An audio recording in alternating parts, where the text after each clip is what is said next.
Hello everyone. Happy Tuesday.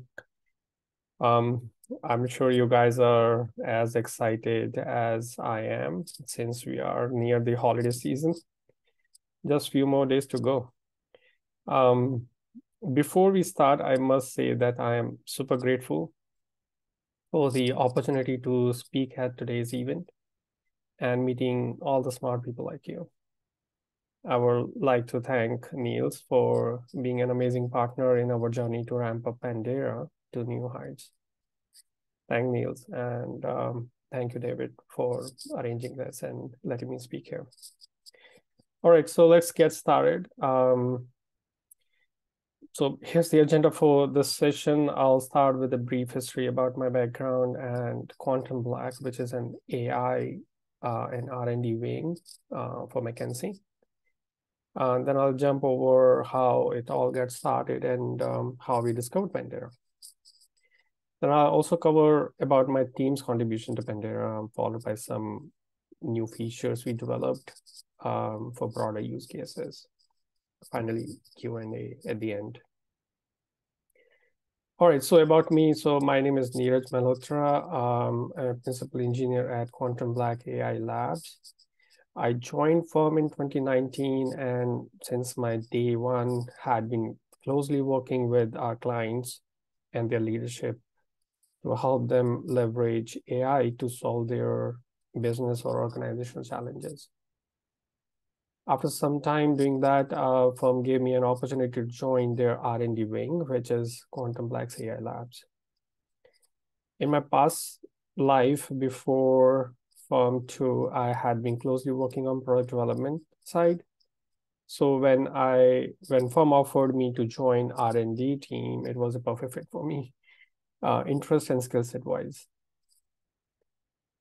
Before firm, I had been a lead architect for telecom systems, more specifically billing systems. The company I was working for had about 70% market share globally at the time. So I feel good that I was lucky to be part of something big. In other words, your telecom provider might be using our solution to bill you. So please don't hate me. I also had been lucky to start a new R&D initiative back in the days to build a predictive system for our clients much before AI and big data was a thing. Can you imagine how hard could it be?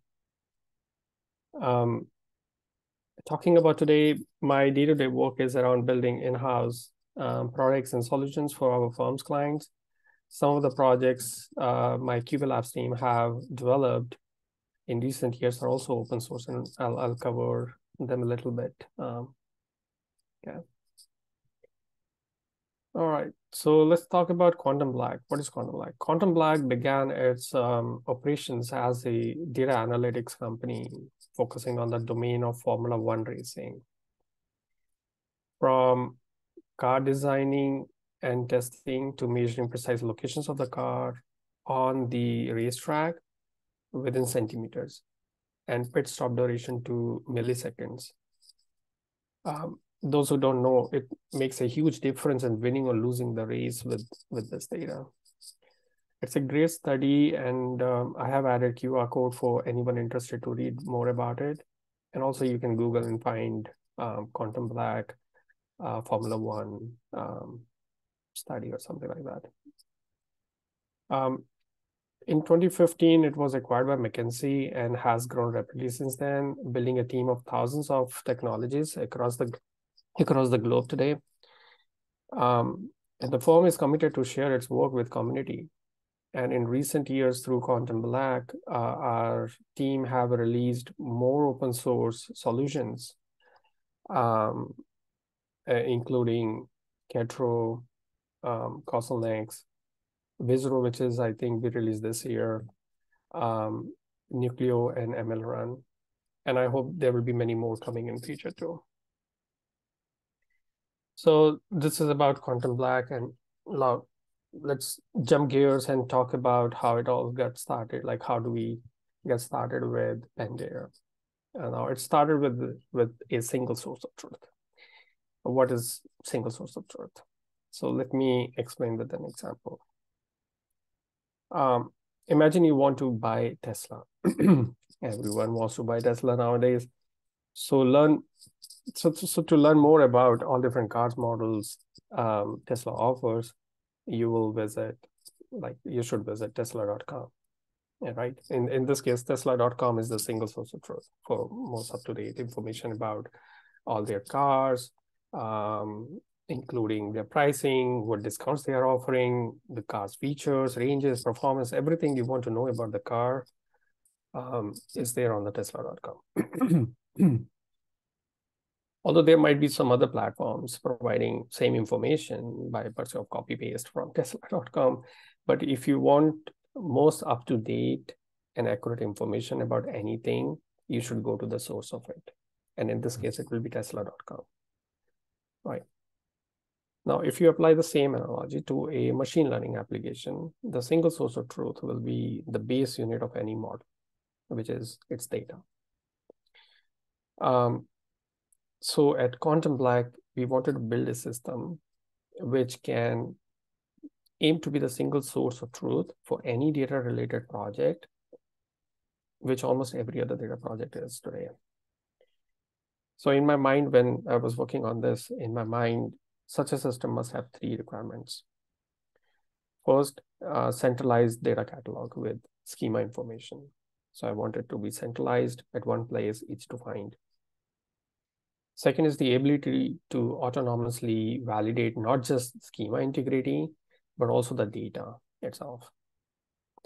And third, and most important, was easy to plug and play with minimal efforts to existing code bases, because we have a ton of already existing projects at Quantum Black, and I didn't want them to be left out. So I want them to be able to use what we are building by easily plugging into it. So initially we planned to build it in-house, but our venture led us to Pandera, which is an open source framework, as you all know, and it's designed for schema and data validation. So when I discovered this, I was super excited to learn that it is existing, and we might not have to build it from scratch. So I immediately started digging into its code base to evaluate whether it fits our requirements. Unfortunately, it was lacking native PySpark support at the time. And that's the key for us. Like, most of our work in the data pipeline world is based on the PySpark. So I must have this feature on Pantera before I could use it for our in-house project. So I remember reaching out to Niels, asking if he could build something to support PySpark workflow in Pantera. And I needed it like yesterday. So I reached out to him. Do you have this in plan? Are you working on it? And he immediately responded back. And he asked me, would you like to contribute to it? And I was like, oh man.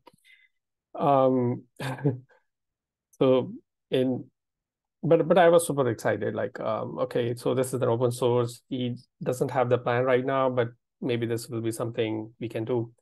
So as in any consulting firm here at Quantum Black and McKinsey, I had to run the proposal to our legal and compliance team before we could engage. And once they approved, we started working on it immediately. And literally, we put rocket engines to Pandera, in my opinion, by adding PySpark support. So my plan actually evolved during this process to let's first extend Pandera, and then we can bring it to plug it into our own solution. So the first step was, instead of building something of our own, we need to go and enhance Pandera and also contribute back to the community. And then we will plug it into our solution. And the cool thing is that the firm is super excited about it, and they agreed to this approach. After we built this, I'll talk about what we did there in a bit. But after we extended it, it was much easier for us to just plug it into our solution. And and we are not only extending Pandera for PySpark, but we also built in the process many other utilities on top of it, which were needed for our solution. So some of them are contributed back to the community, but some were very specific to our use case. So we built it in a house. And I'll cover some of them in a bit.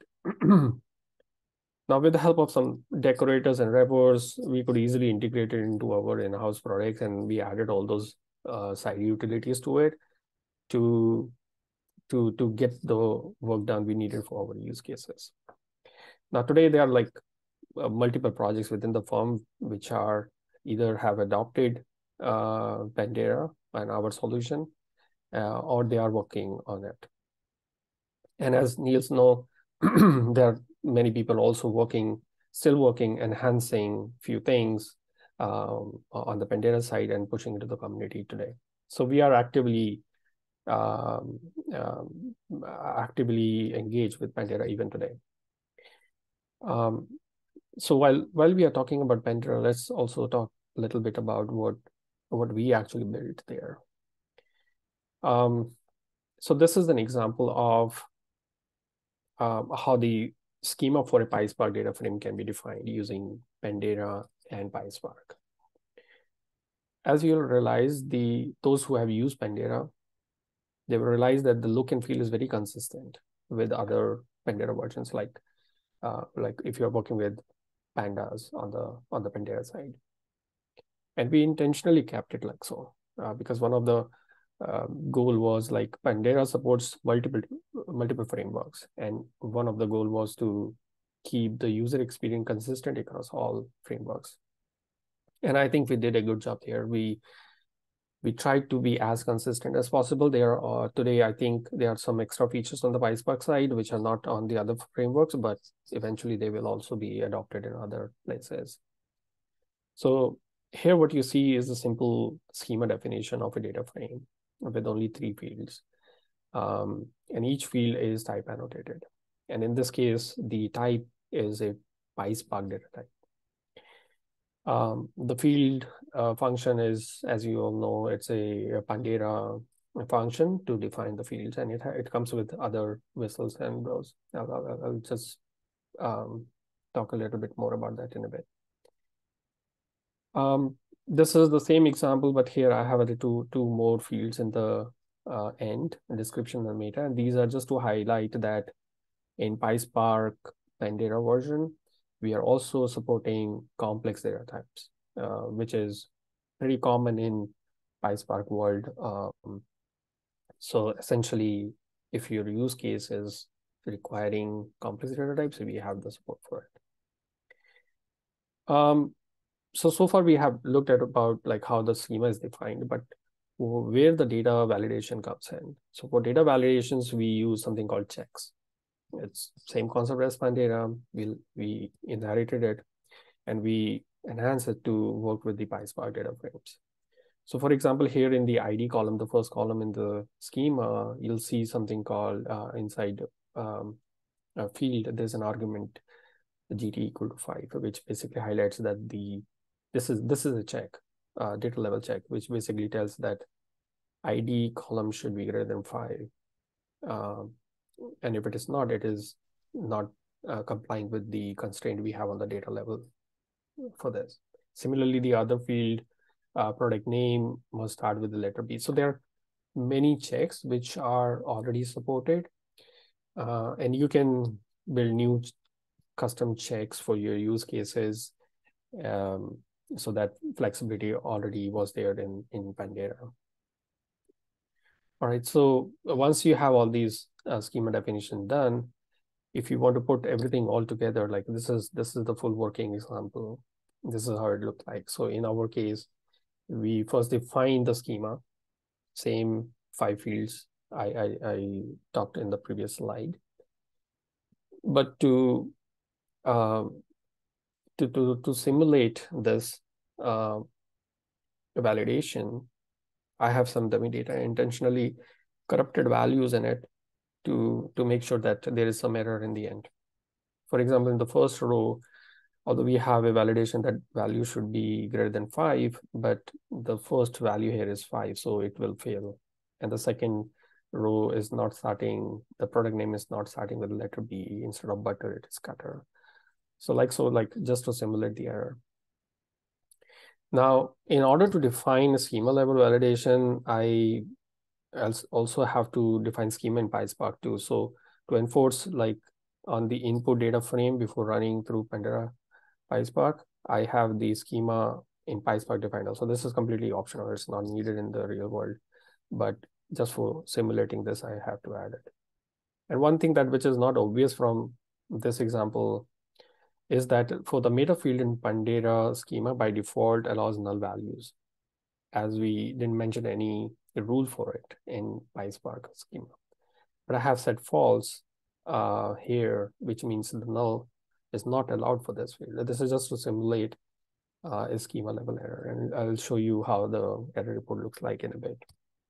So once you have this, you can just create your data frame and run it through the validate function, passing your data frame, and it will generate an output.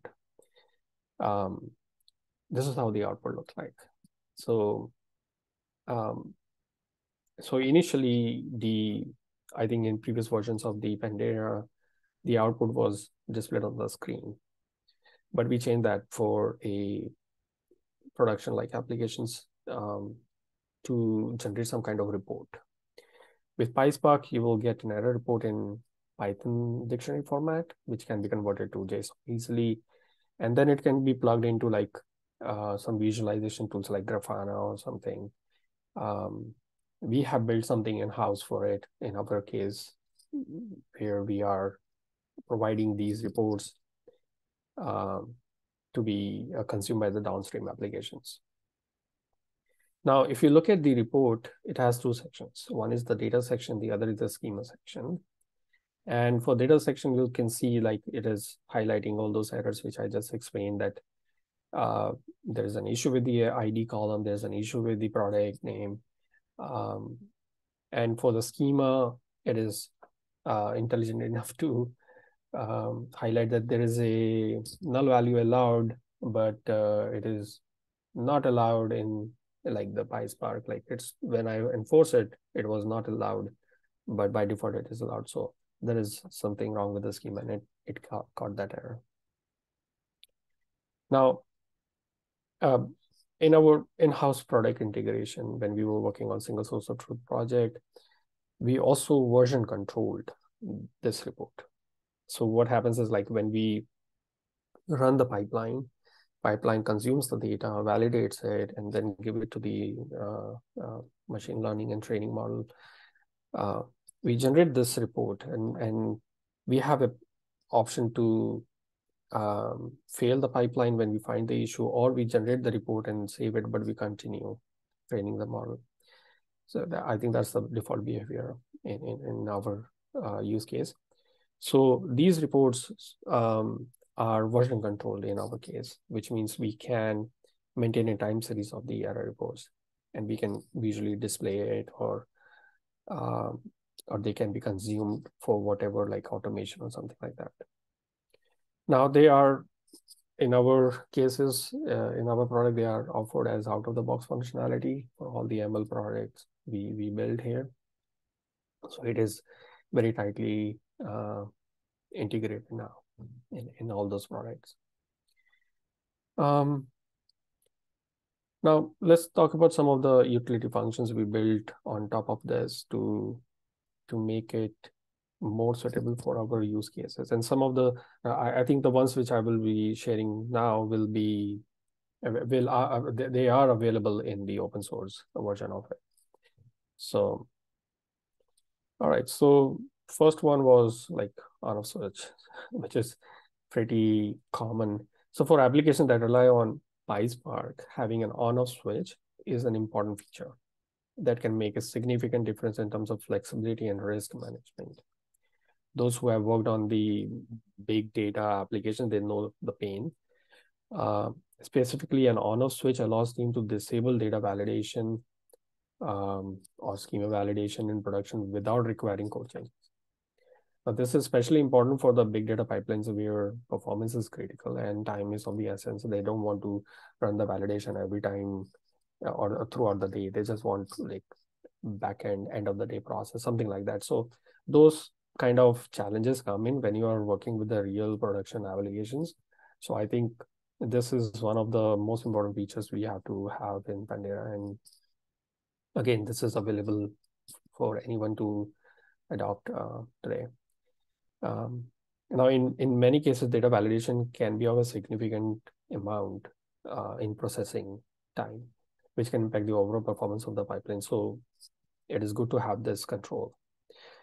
We built this feature for our own requirement in single source of truth project, but we also thought it will be critical for anyone adopting Pandera for their real world use cases. So it is part of Pandera PySpark today, like I said. All right. Next one was we got more deeper into Pandera. Now, in addition to on-off switch, where you can just turn off the whole validation part for the Pandera. Now, what if you want to do the validation, but we don't want to do like all kinds of validation, like schema and the data validation both, which is the default setting, where if you define your pipeline, you define your schema, you define your validation, and you run it, it will generate the error report like I showed you. If there are any schema level issues and the data level issues, it will look at both of them. But for some cases, like people don't want to do that in the real world. For example, sometimes you just only need a schema level validation is good enough for your use cases. Sometimes you need the data level validation, but you don't care about the schema. You know the schema is right, and you don't want to spend any processing on it every time the pipeline is running. So there are all different kind of variations. Now, to give that kind of control to the user, we build this feature, which is a Pandera validation depth. You can control the depth of your validation, whether you want schema level, data level, or both. Both is the default, I think. All right, so this was another thing. This third feature was kind of my favorite. Metadata at the column and data frame levels. So we introduced a new feature in Pandera that allows users to store additional metadata or the context information at the field and schema level. This feature is designed to allow users to embed contextual information in their schema definitions while they are defining it, which can be leveraged by other applications. So think of this way. Like I said, so once you have your schema definition done for the project, you have data validations done for the project, you feed that data into your model, and everything is working good. Now, when you have to ship it to the users or the client, like in our case, we keep enhancing our product, we have releases and everything.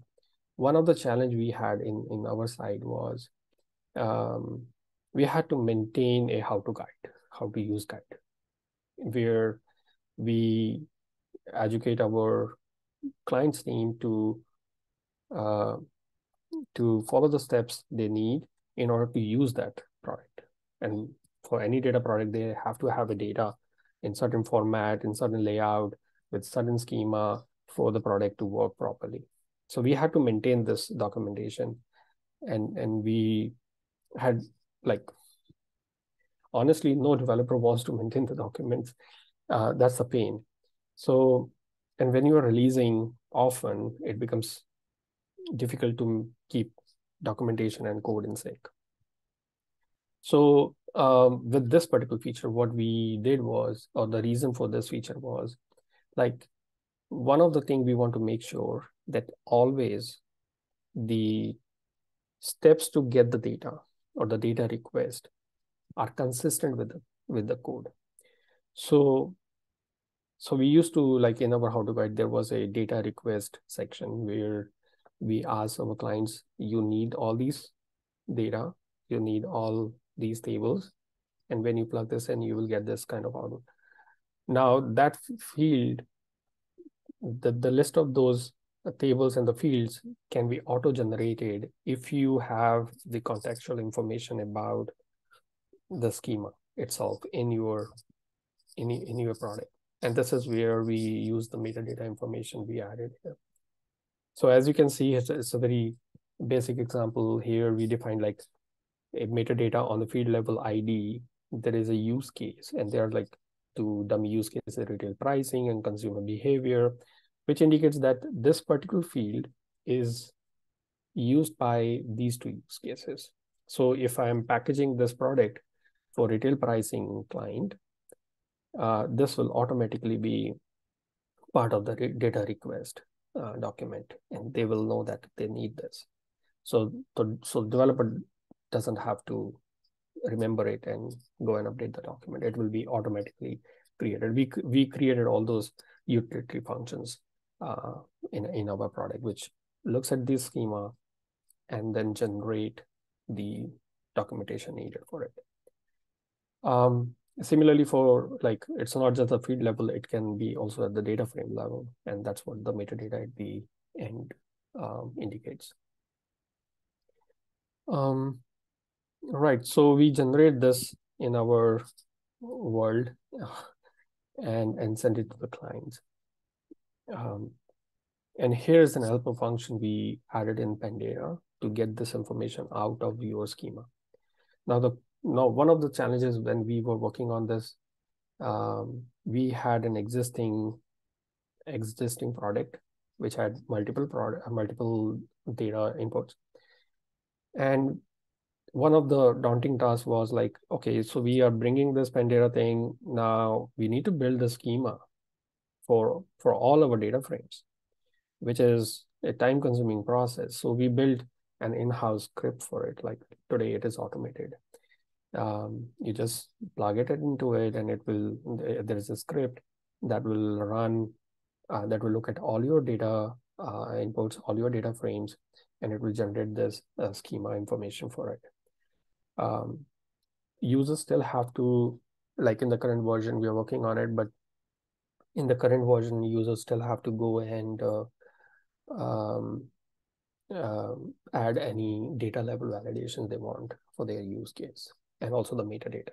So metadata is something that you need some kind of expertise to know before you can automate this thing. So those are the things we have done on our side. And this function here, going back to this, get metadata will extract the schema level, including all fields in it, for anyone to consume and then use it in their study. So this is pretty straightforward. Okay. I think we are in the final slide. So nothing is possible without a great team. So here, with my team, we were able to deliver this in, I think, a couple of weeks or so. And then we were also working on site for our use cases. So we burned midnight oil for a couple of days, worked late hours, but it was all worth it. And I'm super excited to be part of this journey. And again, thanks to Niels and team for making it happen. Anyone who wants to know more about Quantum Black and what are our open source solutions, I have some QR codes here. Just feel free to use them. And also for Pandera documentation, the second QR code is going to point you to that. Yep. So that's it. I'm happy to take any questions.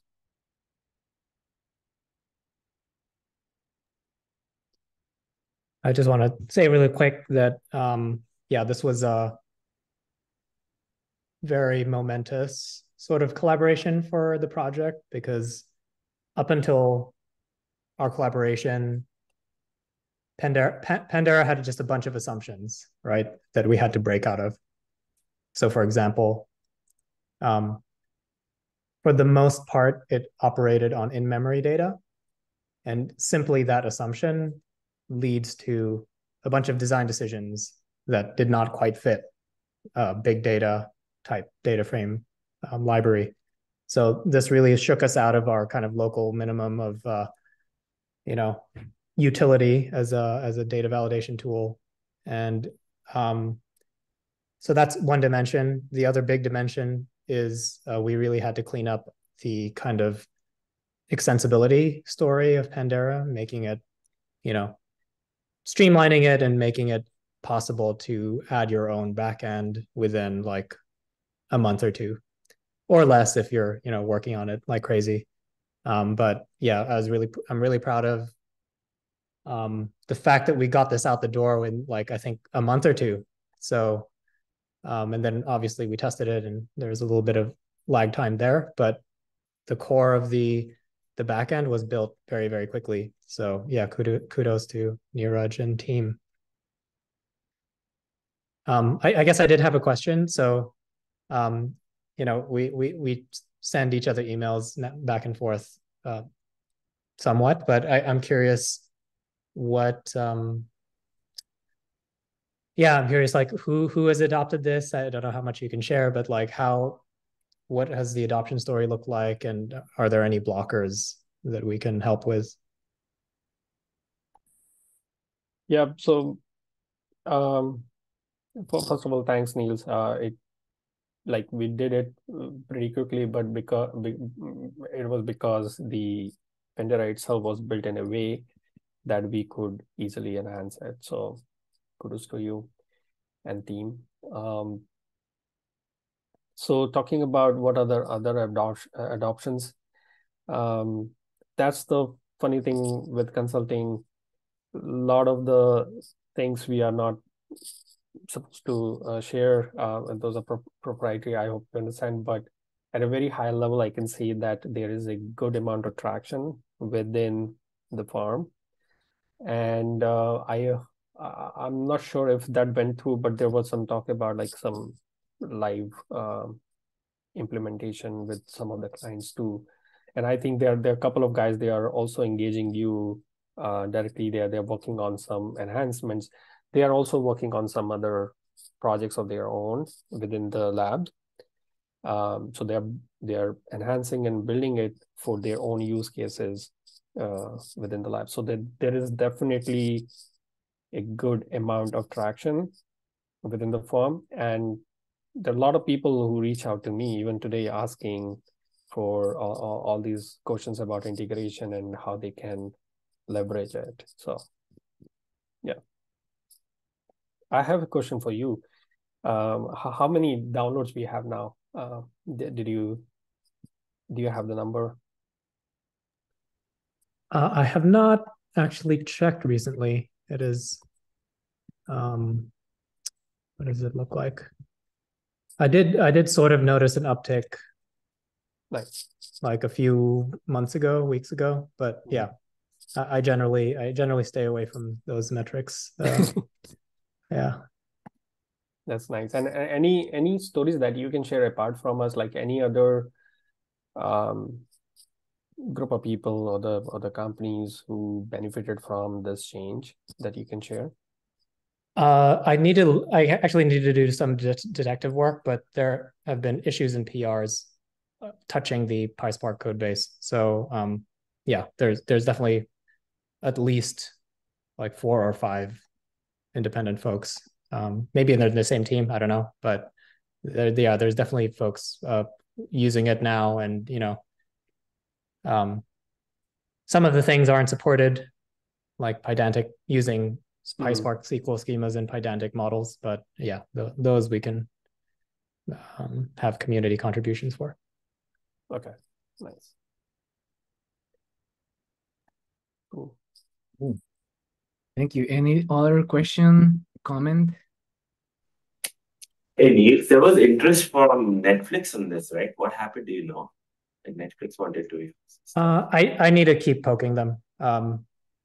Yeah, I poked them like twice already. Maybe you can do that as well. I can help. Neeraj, great work, by the way. My name is Ketan. Thank you for presenting. I will connect you guys with Netflix folks. Holden Karau. She was interested in this, so it might be very interesting. Nice to meet you, Ketan, finally. Yeah, super excited about the Netflix interest. Like, definitely want to know what they are using it for.